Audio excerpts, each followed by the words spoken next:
அவருக்கு மிக வேணும் இந்த பாட்டை பாட்டா போதும், நவகிரகம் சொல்ல வேண்டிய அவசியம் இல்லை. இந்த பாட்டை பாட்டா சிவனடியார்களுக்கு எந்த பிரச்சனையும் இல்லை, நவகிரகம் போய் தனியா வணங்கணும்னு அவசியம் இல்லை.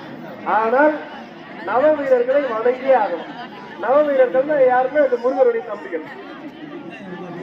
புறப்பட்டு அந்த இடத்துல போய் தங்குறாரு, கதிர்காமம் என்று சொல்லக்கூடிய இடத்துல போயிட்டு அவர்கிட்ட நான் இன்னும் நீங்க வாய்ப்பு கொடுக்குறீங்க இல்லப்பா, ஆள் அனுப்பி பேசி பார்க்கறது தான் போறேன், நேரடியா போருக்கு போறாரு.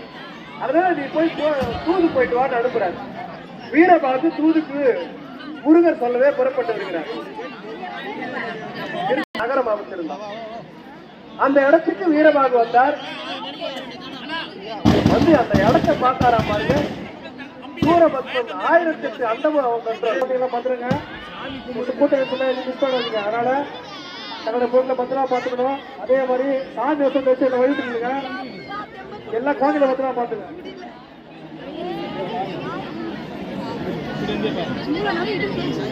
வெற்றிவேல் முருகனுக்கு